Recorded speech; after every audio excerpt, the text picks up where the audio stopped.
Aujourd'hui donc, 9e cours qui est intitulé « Hommes et femmes au service des dieux ». Le mythe d'Atrahasis commence par décrire la révolte des dieux inférieurs contre les dieux supérieurs qu'ils devaient nourrir. Ayant incendié leurs outils, ils se mirent en grève, comme nous dirions aujourd'hui. Le dieu Enlil est bien embarrassé par la situation. C'est le président de la République, si vous voulez, chez les dieux, et donc c'est Ea, son premier ministre plus ou moins, qui lui conseille de créer un être qui pourrait se charger de leur travail. Ce texte, sur lequel nous reviendrons la semaine prochaine, montre clairement que pour les anciens Mésopotamiens, les hommes ont été créés pour servir les dieux. Mais cette charge collective était organisée. Il y avait une catégorie particulière dans la population à qui revenait spécifiquement le soin de s'occuper des divinités, ce que l'on peut désigner comme le clergé. On préfère aujourd'hui parler de manière moins marquée de personnel cultuel. J'ai rédigé une synthèse à ce sujet que j'ai remise aux responsables d'un volume collectif sur la civilisation mésopotamienne, voici plus de 5 ans, livre qui doit paraître chez un prestigieux éditeur, comme on dit, et dont nous n'avons toujours pas reçu les épreuves. Nous avons déjà eu l'occasion, lors du 5e cours, le 3 février, de parler du clergé à propos des mouvements de population. Vous vous rappelez ce que nous avons dit, notamment des servants, des divinités de la ville d'Uruk, réfugiés à Kish, ou de ceux des dieux de Nippur, exilés à Dur Abieshur. Je voudrais aujourd'hui revenir de manière systématique sur le personnel cultuel, formé d'hommes, mais aussi de femmes, dont le travail avait les temples pour cadre. Subvenir aux besoins des dieux était donc un devoir pour les hommes, mais en même temps, les hommes souhaitaient que les divinités guident leurs décisions. Et donc, on pouvait les interroger au sujet du futur par le biais des devins. Et c'est à eux que sera consacrée la 3e partie de ce cours. À nos yeux, les activités des devins constituent un aspect essentiel de la religion, mais les devins n'étaient pas rattachés à des temples et donc doivent être traités séparément du personnel cultuel. Chaque ville de Babylonie avait un lien particulier avec une divinité et avec le temple où celle-ci résidait, qui était désigné par un nom cérémoniel. À Babylone, c'était Marduk dans les Sagiles. À Kouta, il s'agissait du dieu Héra dans les Meslam. À Dilbat, Urash demeurait dans les Ibianum, etc. On emploie souvent le terme de divinité polyade pour désigner le dieu ou la déesse, protecteur ou protectrice d'une ville, mais je suivrai la suggestion de Corinne Bonnet et Vinciane Pirenne-Delforge qui ont plaidé pour le terme moins marqué de divinité tutélaire. Quoi qu'il en soit de ce problème de vocabulaire moderne, les choses ne sont pas toujours aussi claires qu'on pourrait le penser, en particulier quand on compare ce qui est dit dans le prologue du Code de Hammurabi avec ce que montrent les textes d'archives. Par exemple, le prologue du Code mentionne pour Borsippa le dieu Toutou dans les Idas, alors que par la suite, c'est Nabou, le fils de Marduk, qui est le principal occupant de ce temple. On ne sait pas très bien ce qui s'est passé dans l'intervalle. Par ailleurs, le Code ne mentionne qu'exceptionnellement la parèdre du dieu. Mais c'est le cas pour Sipar, de la déesse Aya, l'épouse de Shamash, qui apparaît d'ailleurs souvent dans les serments de cette ville. À l'inverse, curieusement, le Code ne mentionne pas l'autre ville de Sipar, Sipar-Amnanum, qui était vouée à la déesse Anunitum. Mais pour Kish, 2 dieux et 2 temples sont mentionnés, le dieu Zababa par rapport à l'Emété-Ursag et la déesse Ishtar par rapport à l'Erursag-Kalamma. Alors, ça s'explique par le fait qu'au 3e millénaire, on avait en réalité 2 villes séparées qui ont ensuite fusionné, mais il n'empêche que Zababa est le seul dieu par lequel on prête serment dans les contrats conclus à Kish. Donc vous voyez que les choses sont moins clear-cut, comme disent nos collègues anglophones, que nous ne le disons bien souvent dans les synthèses. Par ailleurs, dans chaque ville, il existait des temples voués à des divinités autres que la divinité tutélaire, et ces divinités autres ne doivent pas du tout être considérées comme secondaires. On l'a vu avec les offrandes des rois mentionnées dans leur nom d'année. C'est ainsi qu'à Babylone, en plus de l'Essagil, demeure de Marduk, trouve-t-on les Namtilla du dieu Enlil, les Kishnugal de Nana, qui disparaît après Abieshur et qui est remplacé par l'Enitendu, sans qu'on sache si c'est un changement de temple ou un changement de nom du sanctuaire. Et on peut encore mentionner les Namré du dieu Hadad, les Turkalama d'Anuitum, etc. Il faut compléter ces considérations en ajoutant que dans un temple, un culte n'était pas rendu à une seule divinité. En général, on y trouvait les dieux et déesses formant sa famille et son entourage à la manière d'un palais ou d'une simple maisonnée. C'est ainsi que dans les Sagiles, il y avait des offrandes qui étaient faites non seulement au dieu Marduk, mais aussi à son épouse Zarpanitum, à leur fils Nabu, etc. Pour l'époque paléo-babylonienne tardive, c'est avant tout grâce aux listes de témoins des documents juridiques qu'on arrive à reconstituer plus ou moins complètement le personnel cultuel des temples les plus importants. On peut proposer une répartition en 3 catégories. On a d'abord les gestionnaires, chargés de l'organisation et de la bonne marche du sanctuaire. Viennent ensuite les liturges qui effectuaient ce qui est généralement décrit comme les actes du culte. Concrètement, il s'agissait des soins donnés aux divinités incarnées dans leur statut. On les lavait, on les habillait, on leur donnait à manger, tout cela en s'adressant à eux avec différents types de prières. Et enfin, il y avait le personnel qu'on pourrait qualifier d'auxiliaire, les individus chargés de préparer la nourriture des dieux ou encore de veiller à la propreté et à la sécurité des sanctuaires. Certaines de ces charges étaient transmises intégralement de façon héréditaire, d'autres étaient divisibles et négociables. Il s'agit de ce qu'on appelle des prébendes. Cette description que je viens d'esquisser est valable pour l'ensemble de la période paléo-babylonienne. S'agissant de phénomènes religieux, on travaille dans la longue durée et les choses n'ont pas beaucoup évolué au XVIIe siècle, mais je voudrais surtout mettre l'accent sur les dossiers qui nous sont particulièrement bien connus. Les responsables des temples portaient le titre sumérien de Sangha, soit Shangum en akkadien, un terme qu'il vaut mieux éviter de traduire par grand prêtre, puisque ce mot a une connotation plus religieuse qu'institutionnelle. Le hasard des fouilles fait qu'on n'a pas d'archives de Shangum pour le XVIIe siècle, contrairement au XVIIIe siècle, où, par exemple, la fouille du temple de la déesse Kititum à Nereptum, la moderne Ishali, a donné des lettres et des textes de comptabilité bien intéressants. C'est avant tout grâce aux listes de témoins qu'on peut étudier la prosopographie des Shangum de certains temples et en tirer des conclusions. Les Shangum de l'Ebabar à Sipar-Yarurum sont particulièrement bien connus grâce à une étude de Michel Tenray, parue en 2010.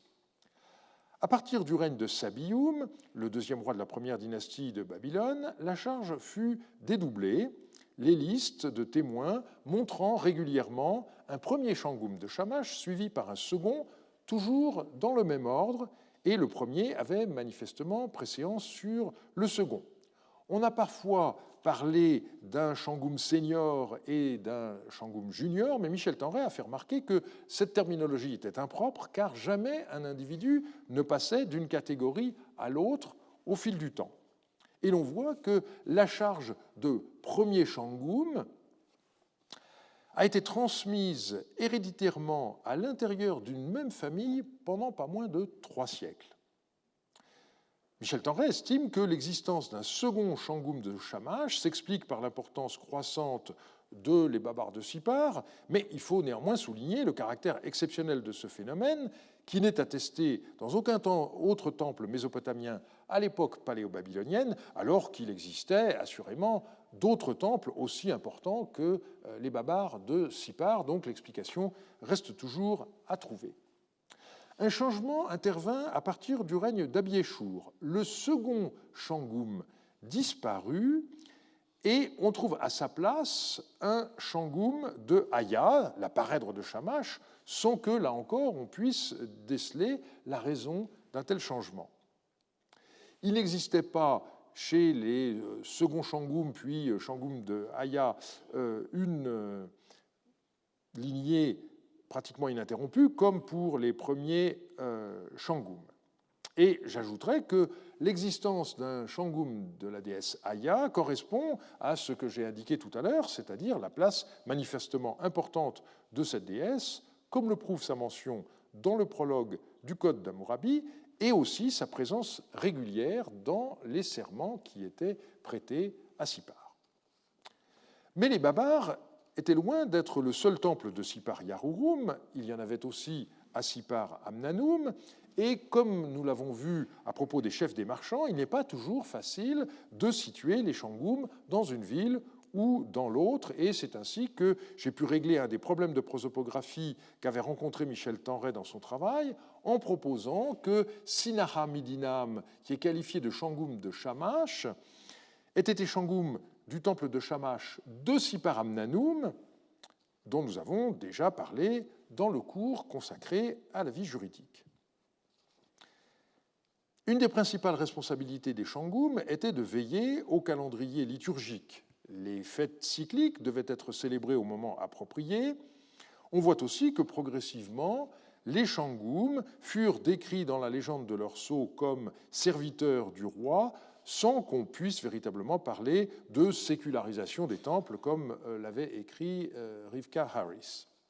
Alors si l'on passe aux autres villes que Sipar, on a vu en ce qui concerne Kish qu'il existait d'abord les temples traditionnels, les Mété-Ursag du dieu Zababa, les Ursag Kalama voués à la déesse Ishtar. Eh bien, chacun de ces temples avait à sa tête un Shangum. Pour ce qui est de Zababa, on note qu'Ibni Zababa est attesté comme Shangum de Zababa de l'an 34 d'Amiditana jusqu'en l'an 1 de Samsuditana, c'est-à-dire pendant 25 ans, mais son successeur Etelpi Zababa n'était pas son fils.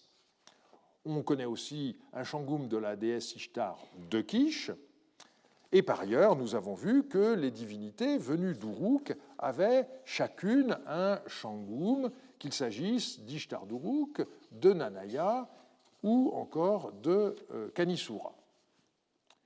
Nippur constitue un cas particulier car on n'y retrouve pas de Shangum.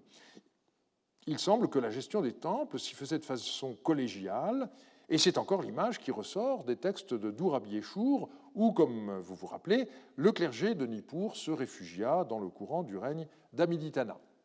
On y trouve principalement mentionnés les prêtres Neshakum d'Enlil, ainsi que les purificateurs Pachishum de la déesse Ninlil et du dieu Ninurta.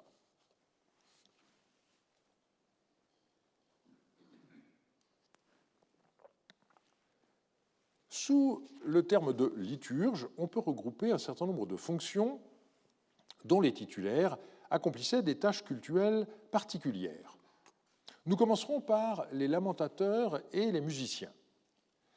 La traduction du titre sumérien de Gala, dont l'acadien Kaloum n'est que le décalque, n'est pas très facile.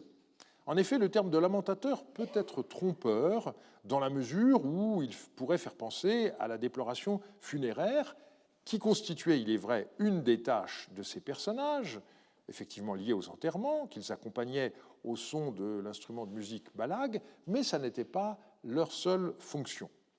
Une littérature considérable a été récemment dévolue à ces personnages, et je vous renvoie à la bonne synthèse que Anne Lehnert a publiée il y a peu. Avec les Kaloum, on aborde un des éléments centraux de la religion mésopotamienne.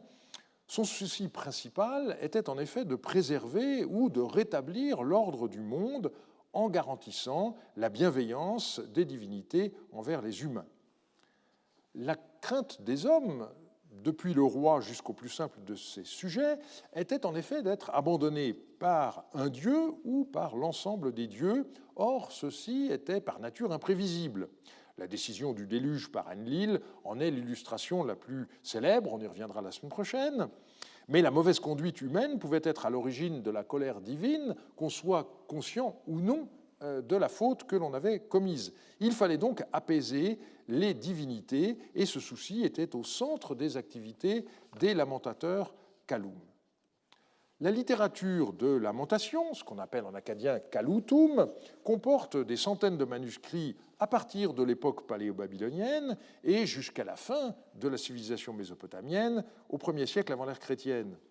Des lamentations étaient insérées dans des rituels, prières, hymnes, mythes, mais surtout elles formaient des genres littéraires particuliers qui sont désignés par un terme sumérien. On a des Ercharunga, l'arme pour calmer le cœur, des dieux sous-entendus, des Ershemma, l'arme accompagnant le tambour, des Balag, d'après le nom d'un instrument de musique qui accompagnait cette déploration, des Shuilla, ce qu'on peut traduire par main levée, c'est un des gestes de la prière, ou encore des Shirnamshub, chants d'incantation.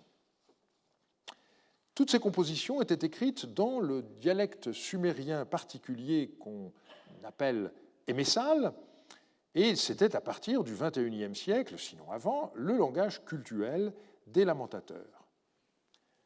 Calmer les dieux, donc, était un élément essentiel de la pratique religieuse mésopotamienne, comme le montre cette Ershemma où la déesse Gula se plaint « Mon lamentateur Gala n'apaise plus mon cœur, mon prêtre Goudou ne chante plus de chants de jubilation ». Donc on voit les deux pôles, la lamentation d'un côté, la joie de l'autre. Les textes administratifs de la troisième dynastie d'Ur donnent quelques indications sur les occasions de récitation de ce genre de texte, le bain des dieux, la mort du roi, de prêtres, de prêtresses ou d'autres personnes importantes, les néoménies, autant de moments ressentis comme potentiellement dangereux. Des lamentations étaient psalmodiées durant la construction d'un temple, la réparation d'une statue divine, ou encore chaque fois qu'un dieu quittait son temple, par exemple pour une procession ou un voyage, ou encore lors d'une éclipse, etc. La question de l'identité sexuelle des Kaloum a fait l'objet de nombreuses recherches et il semble qu'ils aient été eunuques. Par ailleurs, leur charge rentrait dans la catégorie des prébendes. Ils étaient regroupés sous l'autorité d'un chef, Galamar, donc ce qu'on décalque en acadien par Galamarum. Il y avait un Galamar à rattacher à chaque temple d'une divinité majeure et donc cette charge était quelque chose de tout à fait important, comme en témoigne la position hiérarchique élevée des Galamarum dans de nombreuses listes de témoins où ils figurent juste après les Shangum. Par exemple, à Sipar Yarurum sous Amitsaduka, on voit le Shangum de Shamash et le Shangum d'Aya, et en troisième position, le Galamarum de Shamash, ou encore à Kish sous Samsuditana, le Shangum de Zababa, et ensuite, on voit en position 2 et 3, le Galamarum de Zababa et le Galamarum d'Ishtar d'Uruk. Certains Galamarum portaient des noms ordinaires comme Ibni Marduk, Igmilishtar ou encore Marduk Mubalit, mais on observe aussi, pour une partie d'entre eux, une onomastique très particulière avec des noms sumériens rares ou encore des noms théophores de dieux sumériens. On a ainsi Abandasa, qui était Galamarum de Zababa, Asaluri Bani, Galamarum de Shamash, Balani Reinzalag, Dingir Saga, Eanatum, Inanamansum, Meimriamu ou encore Nanachalasu. Tout cela, ce sont des noms sumériens, surtout attestés au IIIe millénaire, et qui, au second millénaire, ne sont pratiquement portés que par des chefs lamentateurs. Alors, un des plus intéressants, c'est Urutu, Galamarum Danunitum, Asiparamnanum, sous Amitsaduka. Eh bien, dans son cas, ce qui est très intéressant, c'est que Caroline Janssen a pu établir qu'au début, Urutu portait un nom bien différent et tout à fait banal, Belanum. Et on a donc ici un bel exemple d'onomastique de fonction. Et c'est précisément Urutu qui est le Galamarum de loin le mieux connu, grâce aux fouilles de Tel Edder, par une équipe dirigée par Léon de Meyer, de la maison qu'il a occupée, qui a révélé en 1975 les archives de sa famille. Donc, son père Inanna-Mansum est lui-même étant voué à la déesse Anunitum, pas moins de 2000 textes dont beaucoup restent encore à paraître, et on a donc cette succession entre le père et le fils à laquelle une lettre d'Urutu fait allusion et que je vais citer. Comme mon père le sait, comme mon Seigneur le sait, notre père Inanna-Mansum, de son vivant, ne consentit pas à partager l'héritage. Kubburum, mon frère, lorsque Sinnatsir résida à Sipar-Yarurum, Kubburum, mon frère, prit 5 cycles d'or, les boucles d'oreilles de sa femme, et il frappa à la porte de ce Sinnatsir. Il parla à Sinnatsir concernant le partage de l'héritage. Donc, un bel exemple de corruption active. Sinnatsir envoya le secrétaire Waradibari à mon père pour partager l'héritage. Mais mon père dit à Waradibari, à qui partagerai-je l'héritage? Ce Kubburum, il est le fils de Waradmamou, un serviteur des Sagil-Mansum. Et puis ensuite, il y a un titre cassé. Ili Kisham est le fils d'une sœur de la belle-fille de Kumaïa. Et Rousalum est le fils d'une locataire d'un logement, d'une esclave du Shangum de Zarpanitum. À eux, je ne laisserai pas l'héritage. Urutu est mon fils, celui qui de moi a reçu mon sceptre, c'est à lui que je donnerai tout. Voilà ce que notre père lui-même a dit à Waradibari. Alors j'arrête là la citation de ce document très long, la suite est rocambolesque, parce que les frères d'Urutu, mécontents du choix de leur père, ont cambriolé la maison paternelle. Alors l'affaire a dégénéré, et finalement ça a été réglé par un tribunal à Babylone. J'avais déjà cité cet extrait pour montrer que la capitale pouvait intervenir dans les cas extrêmes. Mais je voudrais retenir de cette affaire 2 éléments. Alors, la première question, c'est de savoir pourquoi Kubburum, Ili Kisham et Rousalum, qu'on sait avoir été les frères d'Urutu, ont été ainsi reniés par leur père. Eh bien, Lucile Barberon a montré qu'ils avaient dû être adoptés car l'épouse d'Inanna-Mansum était une religieuse Kadishtum qui pouvait se marier, mais elle n'avait pas le droit d'avoir d'enfants. Et par ailleurs, Nele Ziegler a proposé, avec beaucoup de vraisemblance, qu'en outre, Inanna-Mansum ait été eunuque. Quoi qu'il en soit, on voit que le choix de son successeur était laissé au gré de son père, sa décision étant accompagnée d'un geste symbolique, la transmission du sceptre, qui est un geste qu'on retrouve de façon étonnante dans certaines archives d'Aymar. Et j'ajouterais que le cas d'Inanna-Mansum n'est pas isolé, puisque à Kish, Nanachalasu, qui était Galamar du dieu Zababa, a succédé à son père, Imriamu. Urutu est entré en fonction au début du règne d'Amit Saduqa et il est resté jusqu'en l'an 18 au moment où sa maison a été incendiée. On reviendra sur cet incendie dans 2 semaines. Michel Tenray a récemment présenté une synthèse de ce que l'on sait à son sujet. Dans la maison, on a surtout retrouvé des documents d'archives et les textes proprement religieux y sont rares, malheureusement.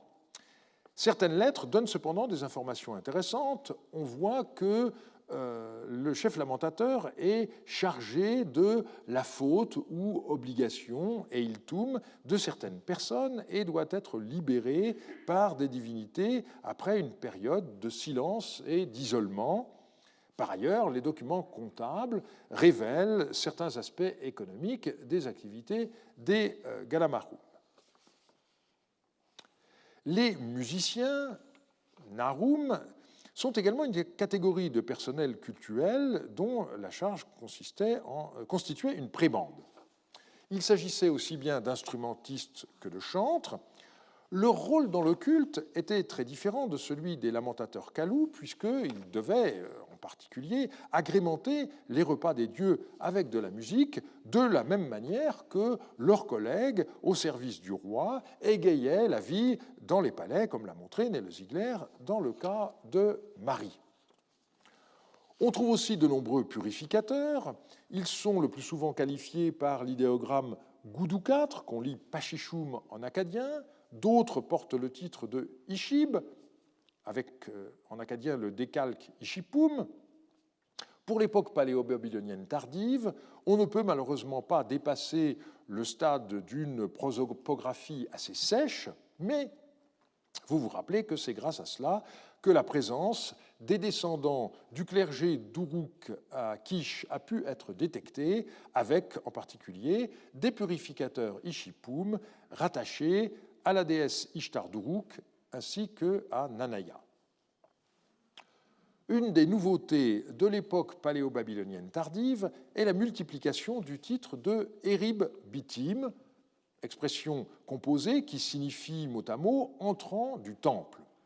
Alors, un tel titre pose bien entendu le problème de l'accès à l'intérieur des sanctuaires. On connaît une stricte réglementation au premier millénaire, mais il devait également y avoir auparavant des zones inaccessibles au commun des mortels, et les portiers étaient là notamment pour exercer ce type de contrôle. Le titre d'Erib Bitim apparaît parfois sur des sceaux, ce qui montre bien qu'il ne s'agit pas d'une désignation générale, comme c'est le cas au premier millénaire.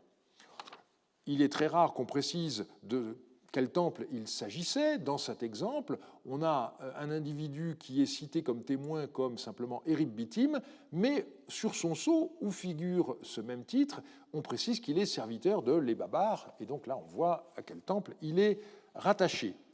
De la même manière, on a un texte de Kish qui mentionne plusieurs Erib Bitim du temple de la déesse Nanaya. Une lettre adressée par le roi Abieshur à Sinidinam, Utushumundib, au Karoum et au juge de Sipar est particulièrement intéressante. Le souverain commence par citer longuement la plainte qu'il a reçue de Marduk Mushalim et des juges de Sipar, Yarurum, et il conclut en demandant au destinataire de la lettre « Suite à quelle requête du palais avez-vous ouvert la maison de la fille de Shulgi, à l'insu des Shangoum, des juges, des responsables des troupeaux, des administrateurs Chatamoum, des Erib Bitim, des purificateurs Goudapsum et du contrôleur Kabbaoum, écrivez-moi un rapport. » Et donc, manifestement, les juges de Sipar Yarurum et les dignitaires religieux n'ont pas apprécié d'être tenus à l'écart d'une action entreprise par ce Sinidinam dont le statut n'est pas connu avec certitude, mais aussi par Utushumundib, qu'on sait avoir été le chef des marchands, et par le Karoum. Alors, la nature de l'affaire reste mystérieuse parce qu'on ne sait pas du tout ce qu'est la maison de la fille de Shulgi, mais ce qui est intéressant, bien sûr, c'est la mention des Erib Bitim dans l'énumération devant les purificateurs Goudapsum, ce qui montre qu'ils jouissaient d'une place non négligeable dans la hiérarchie templière.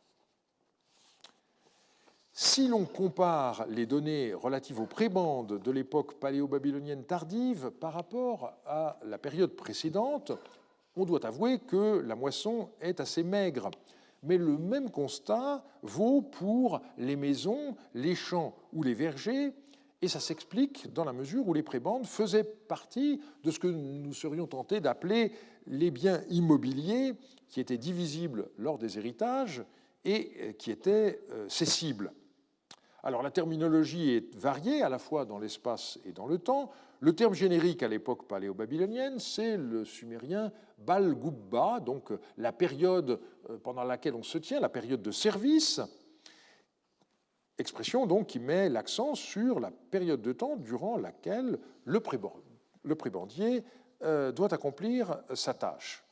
Le terme de Iskoum en vint à désigner les prébendes au premier millénaire, mais il est déjà employé à cette époque-là.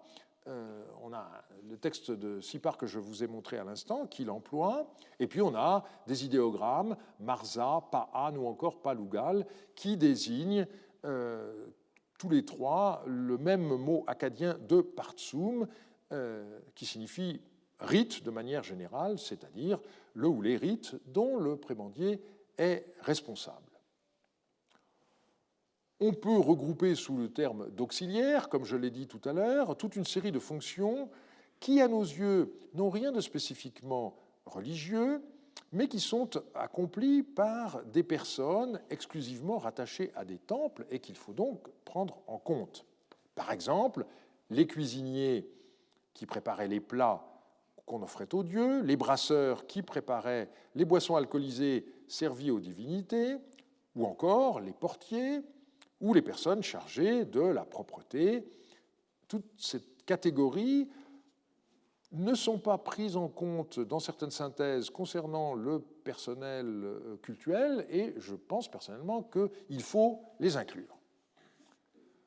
Faute de temps, je ne pourrais m'attarder sur un phénomène sociologique majeur, à savoir les liens très étroits qu'entretenaient tous ces desservants des temples. Et je vous en donnerai simplement quelques exemples.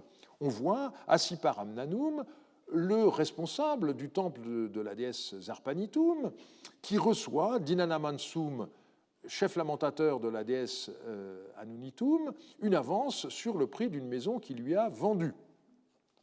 Autre exemple, à Kish, on peut suivre l'histoire d'une maison qui appartient pendant 3 générations à des purificateurs Ishipum de la déesse Ishtar d'Uruk, qui est finalement vendue en 1610, et on voit parmi les voisins le prêtre Shangoum d'Ishtar d'Uruk, mais aussi une femme consacrée au dieu Zababa, qui portait le titre d'Ugbaptum. Donc il y a un mélange entre le clergé traditionnel voué à Zababa, dans la ville de Kish, et puis des gens qui sont des descendants de réfugiés. Eh bien, ils habitent le même quartier, pas de séparation spatiale dans l'habitat entre les desservants des dieux traditionnels et ceux voués aux divinités d'Uruk.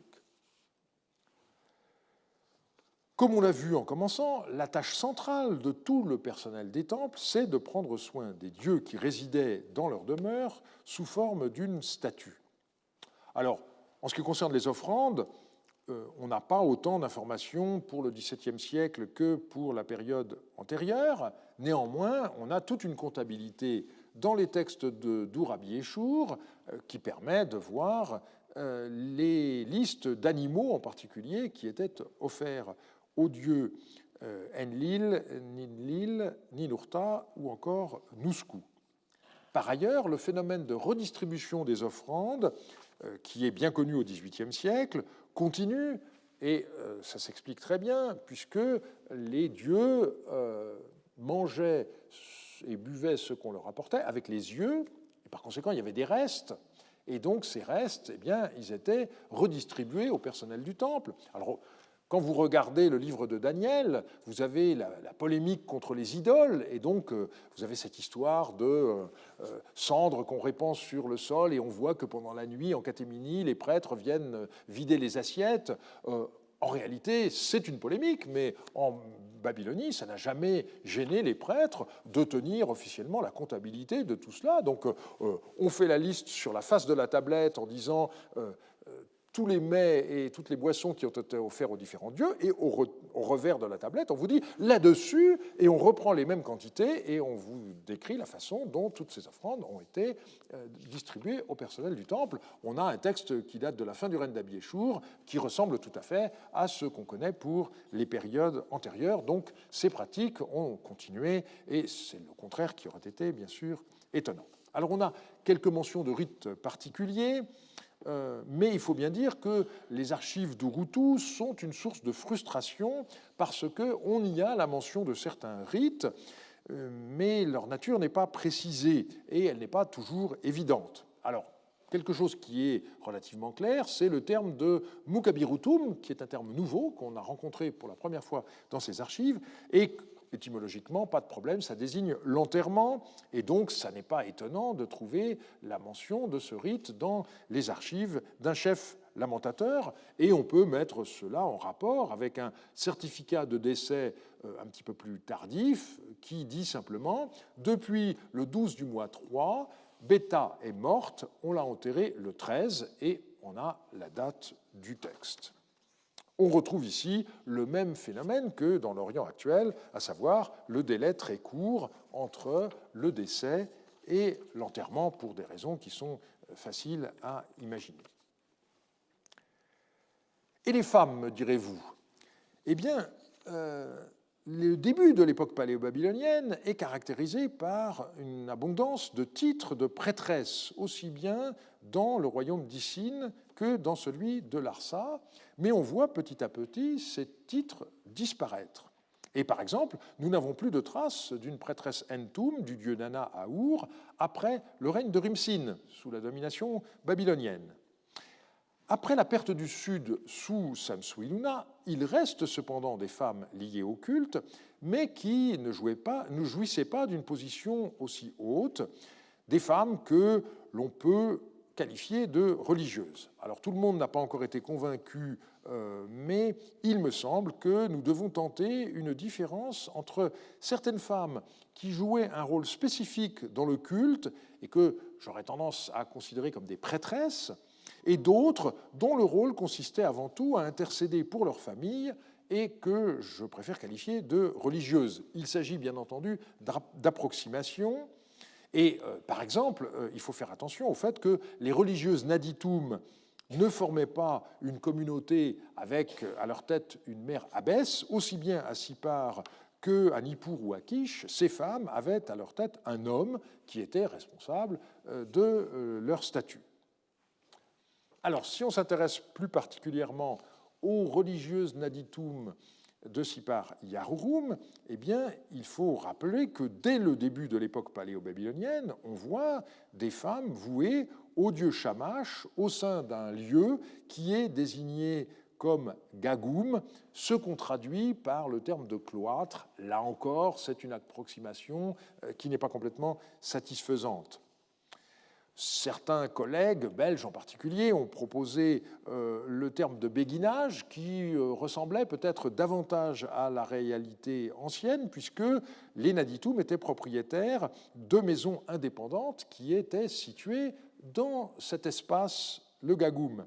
Mais en même temps, le Gagoum était un espace clos, avec une entrée surveillée par des gardes, alors que dans le cas des béguinages, on a des situations qui sont plus variées. Pour l'instant, malgré leurs efforts, les archéologues irakiens qui ont travaillé ces dernières décennies à Abu Haba n'ont pas encore retrouvé le Gagoum. Les Naditum étaient vouées au dieu Shamash, dont elles étaient considérées comme les épouses secondaires.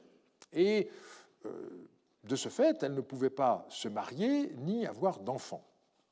Au moment de leur consécration, elles recevaient une date de leur père.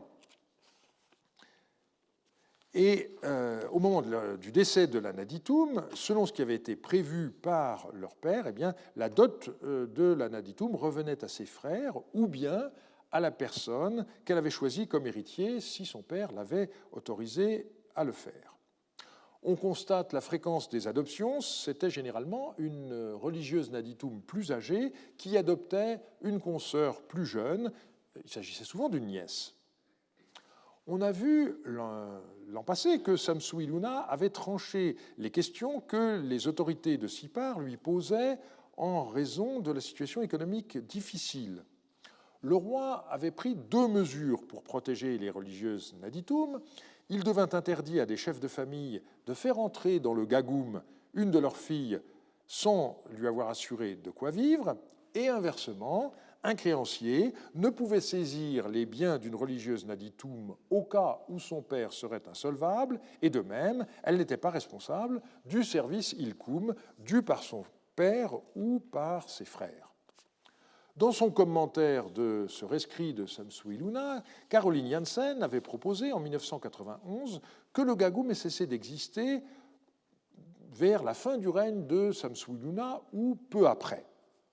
Sa conclusion reposait sur 3 observations relatives à la documentation: l'absence de transactions immobilières pour des maisons situées dans le Gagoum après Samsu-Iluna, la quasi-disparition des titres de chef des Naditum et de portier du cloître, et finalement la disparition de femmes scribes ou de scribes des Naditum après l'année 25 d'Abiéchour. Elle avait quand même été prudente en observant, par exemple, que les copies du rescrit de Samsu-Iluna dataient du règne d'Amitsaduka et qu'il n'y avait pas de signe qu'il s'agisse d'un travail scolaire déconnecté de la réalité. Elle avait aussi relevé la mention d'une Naditum résidant dans le Gagoum dans un texte daté de l'an 3 d'Amiditana qui apparaissait comme quelque chose d'exceptionnel. 20 ans plus tard, Seth Richardson a repris la question à partir des nombreux textes publiés entre-temps.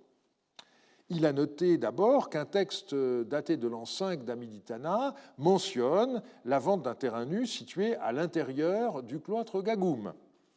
Il a également refusé, et de façon très juste, de considérer que les mentions de remboursement à la porte du cloître aient été une formule figée, comme l'avait proposé Caroline Janssen, et il a rappelé à cet égard que le nom de l'année 18 d'Amiditana commémore la reconstruction du mur du cloître des religieuses Naditum de Sipar.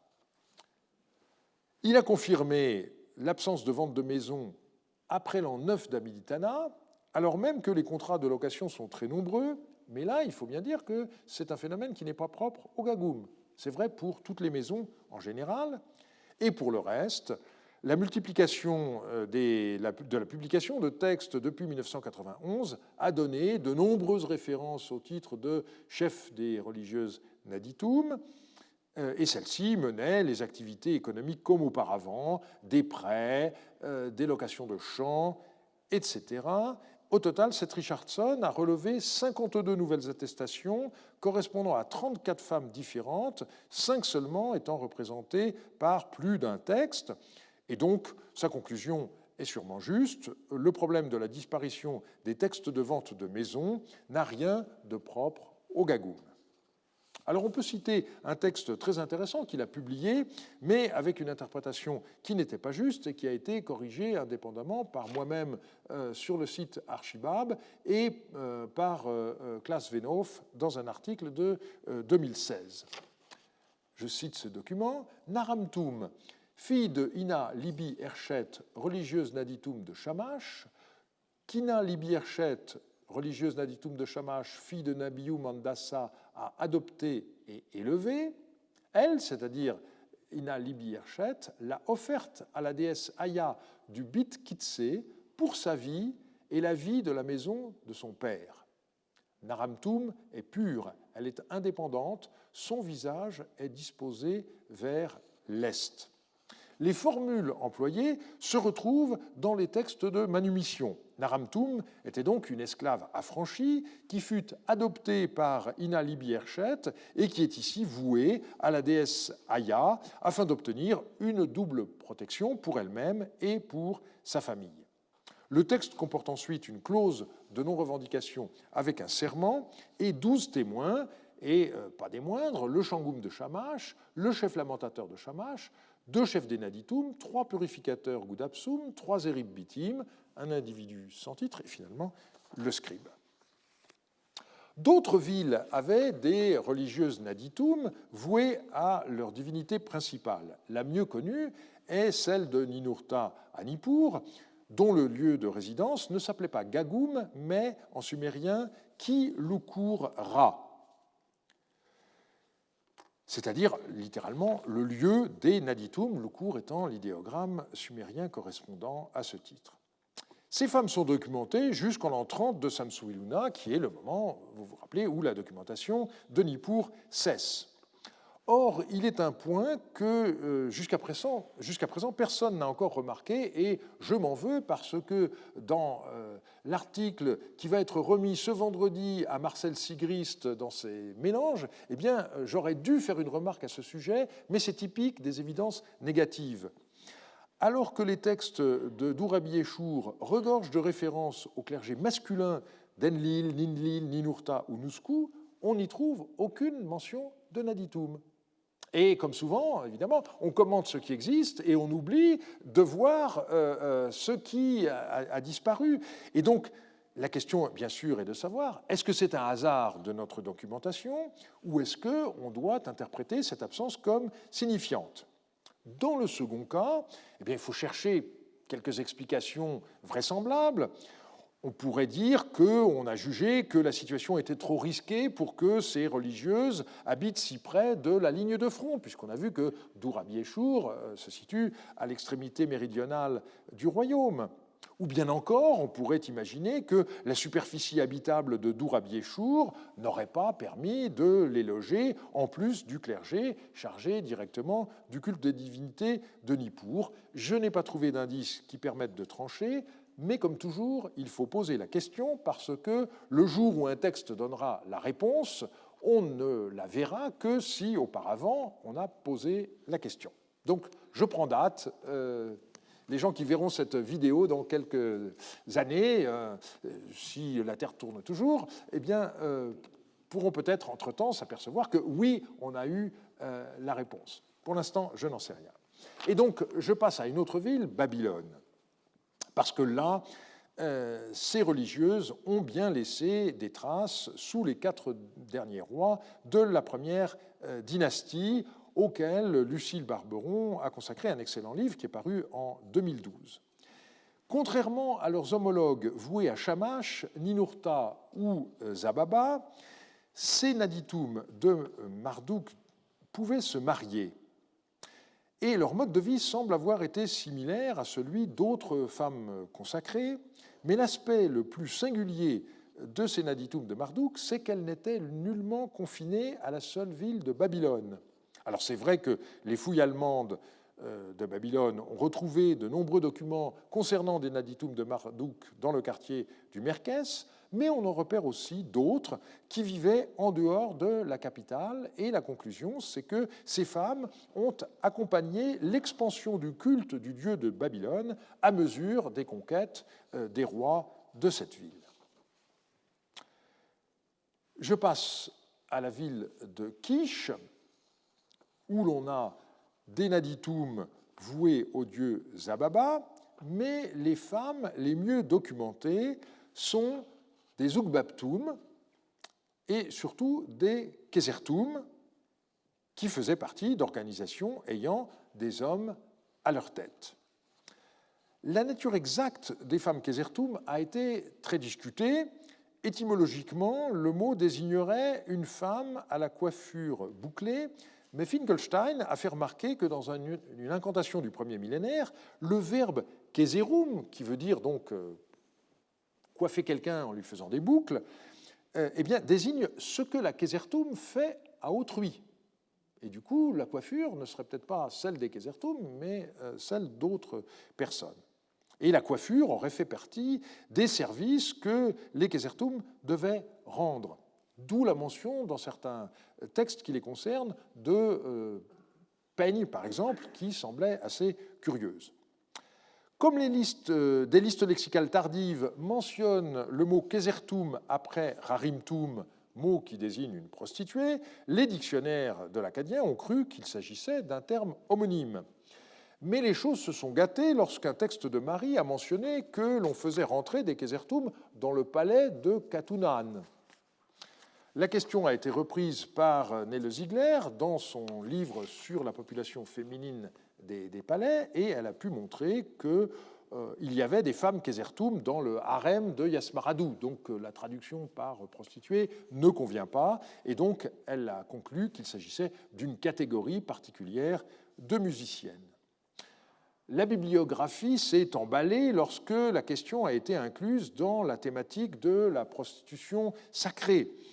L'étude la plus complète sur ce sujet est celle de Norman Yoffe, qui a repris le dossier d'une trentaine de textes de comptabilité de Kish, qui mentionne des versements d'argent pour des rites partsum accomplis par des femmes kesertum. Il en a conclu que ces femmes devaient peut-être être comparées à ce qu'on voit en Inde avec les Devadasi. Ce seraient des femmes consacrées, musiciennes, mais qui auraient également eu des activités sexuelles. Il n'a cependant pas commenté de façon précise le terme de Neberum, qui est pourtant crucial pour comprendre le dossier. Les responsables touchaient une gratification qui était désignée comme Neber Keserim, chaque fois qu'une femme Kesertum accomplissait donc un rite partsum. Et donc, on voit qu'il s'agit d'une sorte de gratification. Donc, les Kesertum étaient rémunérés, et leurs chefs touchaient, on dirait aujourd'hui, un pourcentage sur leurs activités, et eux-mêmes devaient verser des redevances. Donc on a surtout la comptabilité, et évidemment, on aimerait bien en savoir plus sur ce qui se passait.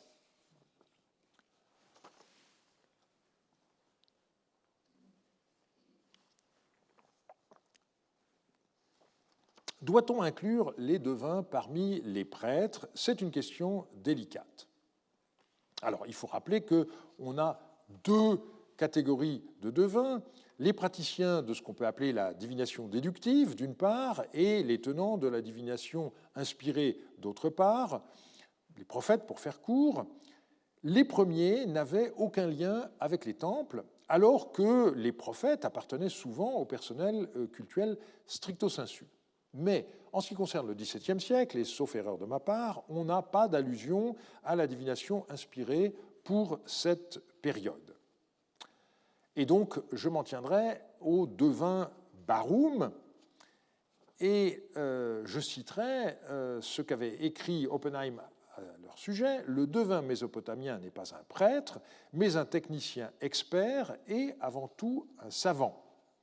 Alors, cette vision des devins comme savants, elle vaut avant tout pour le premier millénaire, beaucoup moins pour les époques antérieures. On reviendra sur cette question la semaine prochaine.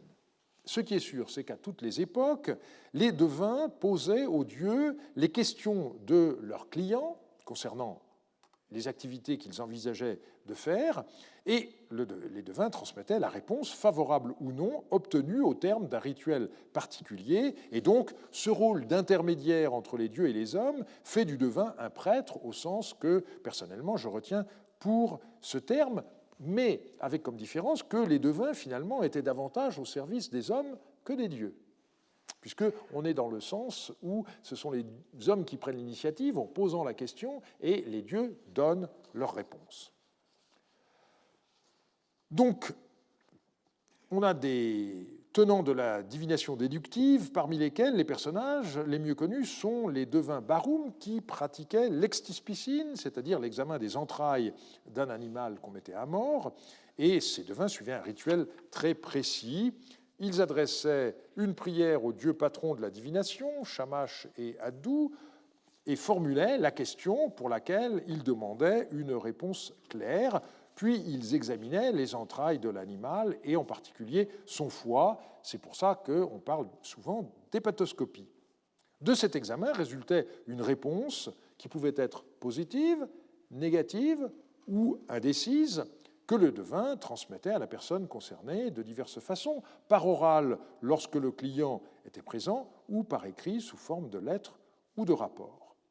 Mais comme je l'ai dit, les devins n'appartenaient pas au personnel des temples, ils étaient au service de leurs clients. Et donc, dans l'histoire mésopotamienne, évidemment, les plus connus sont ceux qui étaient au service des rois, en particulier ceux de Marie au XVIIIe siècle, pour lesquels il faut regarder le volume ARM 26.1 de Jean-Marie Durand. Mais il est clair que ce sont nos sources qui privilégient ce type de relation, et en réalité, les devins devaient travailler avant tout pour les particuliers, et notamment pour les membres les plus influents de la société. On possède 3 tablettes d'époque paléo-babylonienne tardive qui décrivent les défauts de moutons ou de chèvres apportés par des individus. Ces malformations, qui portent surtout sur les cornes, les oreilles ou les sabots, doivent être comprises comme des raisons de ne pas retenir ces animaux pour la divination. Par ailleurs, les devins étaient rétribués par leurs clients au moment même de la consultation, et on a un texte qui date d'Amit Saduqa qui est tout à fait intéressant. On voit un personnage qui s'appelle Richouchou qui va trouver un devin pour une consultation auriculaire, mais il n'apporte pas de mouton avec lui. Alors le devin lui propose d'en prélever sur le stock à sa disposition, mais le client n'a pas non plus d'argent. Et donc, finalement, le devin traite 2 moutons pour Richouchou et il lui fait crédit, fixant à 10 jours l'échéance pour un paiement de 4 cycles d'argent. Et bien entendu, on écrit tout cela sur une tablette. Alors on a un texte qui nous permet de connaître le prix d'une consultation oraculaire à cette période et qui confirme que le devin est rémunéré par le fait qu'il gardait pour lui la totalité de la bête dont il n'avait examiné que les entrailles. Alors, la question qui se pose dans ce texte, c'est de savoir pourquoi il est question de 2 ovins, et la réponse, c'est que très souvent, le devin fait une première opération qu'on appelle la rechtitum, et ensuite une opération de contrôle, l'apikitum. Et il faut obtenir la même réponse dans les deux cas. Pour l'apikitum, vous posez la question à l'envers. Et donc, si la première fois vous avez obtenu un oui, il faut que dans l'apikitum vous ayez un non, et de cette manière, ça veut dire que les dieux sont constants dans leur réponse. Et si vous n'obtenez pas dans la deuxième opération une réponse qui est la même, à ce moment-là, c'est comme à la pétanque, hein, vous jouez une troisième fois et on fait la moyenne. Donc, si vous avez 2 contre 1, forcément, et du coup, vous êtes sûr de la réponse que les dieux donnent à la question. On a un exemple de ce genre dans les archives d'Urutu. On a le chef des devins de Sipar, qui s'appelle Iluni, qui écrit à Urutu: « Au sujet de ton désir, à propos duquel tu m'as écrit », et alors là, évidemment, comme toujours dans la lettre, on fait allusion à quelque chose qui est bien connu, donc on ne le répète pas, et donc nous ne saurons jamais quel était l'objet de la consultation oraculaire. Donc, j'ai procédé à une interrogation oraculaire jusqu'au 10 du mois 1, et selon l'usage, on voit donc qu'un terme a été donné pour la période favorable. Donc on dit, si je fais telle opération jusqu'à telle date. C'est la date limite de validité de la réponse des dieux, si je peux ainsi m'exprimer.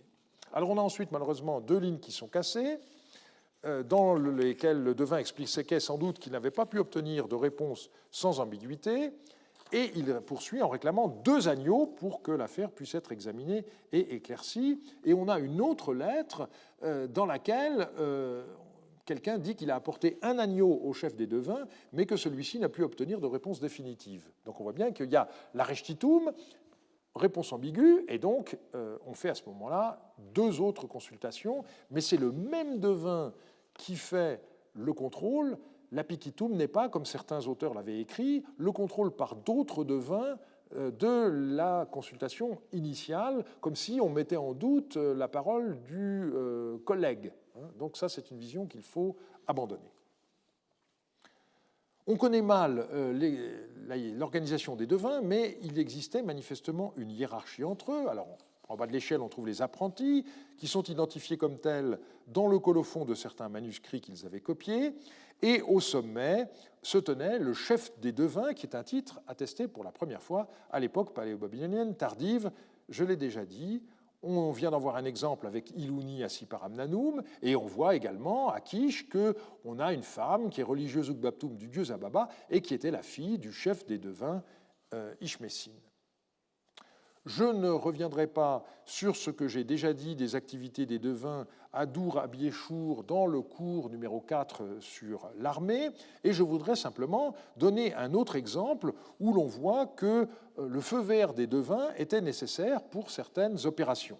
Il s'agit d'une lettre écrite par le roi Amiditana,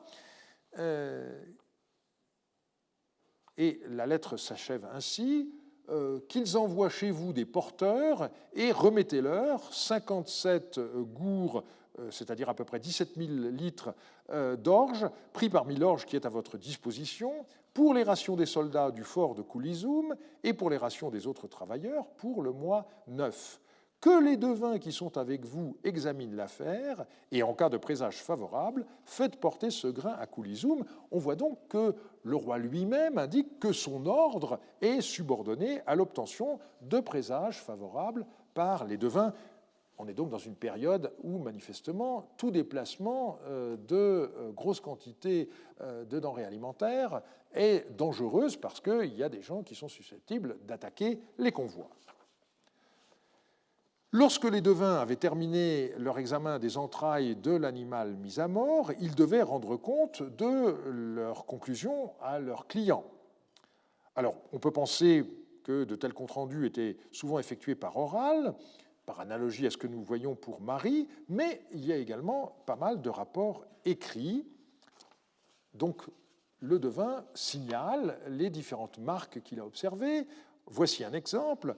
Cette consultation est faite, commence le texte, concernant le bon état de sa caravane pour un déplacement.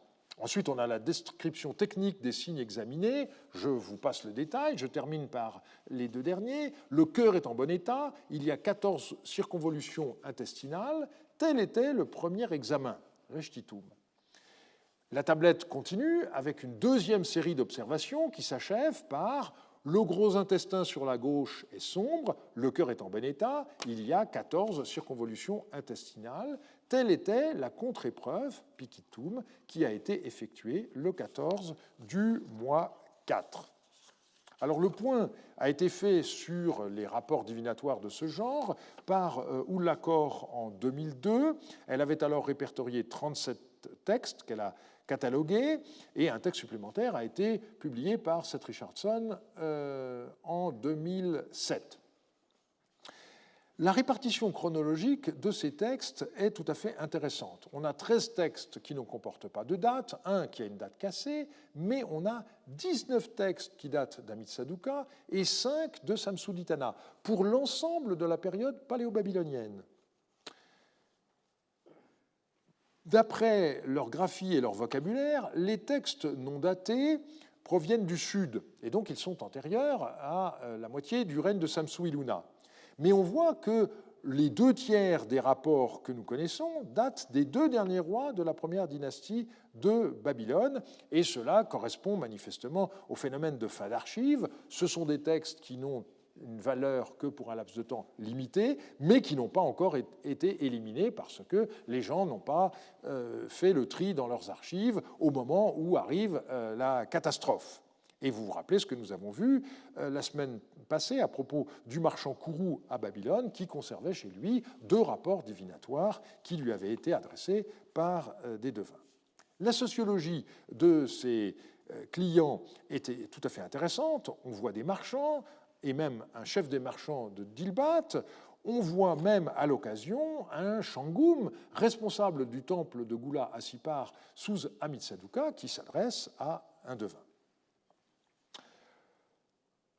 À côté de spécialistes de la ruspicine, d'autres catégories de devins existaient qui pratiquaient des disciplines moins nobles, comme la libanomancie, en examinant la fumée, la lécanomancie, en examinant les taches que font les gouttes d'huile, la façon dont se répand l'huile en gouttes sur une surface d'eau, l'aleuromancie, examen de la farine, et c'était une autre catégorie de devins, le shailum, qui, à l'occasion, pouvait également interpréter des rêves. Et ce qui est intéressant, c'est qu'alors qu'on ne connaît aucune femme comme devin baroum, on connaît des femmes shailtum, donc qui semblent avoir été éventuellement considérées parallèlement à des devins. On a cette lettre dans laquelle il est d'abord question du rapport d'un devin baroum, et ensuite, les gens vont voir une femme shailtum qui déclare à propos d'une maladie, ça n'est pas la main de la déesse Ishtar, ça n'est pas la main d'une deuxième divinité, ça n'est pas la main d'Iggala, ça n'est pas la main d'une 4e divinité. Donc on voit bien que lorsqu'on n'obtient pas de réponse par une technique donnée, eh bien on va trouver un ou une autre spécialiste. Nous prolongerons ce cours la semaine prochaine en nous intéressant à l'apprentissage de l'écriture et au métier de scribe, ainsi qu'au phénomène majeur du XVIIe siècle, qui est le déclin de la littérature sumérienne et l'essor de la littérature akkadienne. Et je vous remercie de votre attention.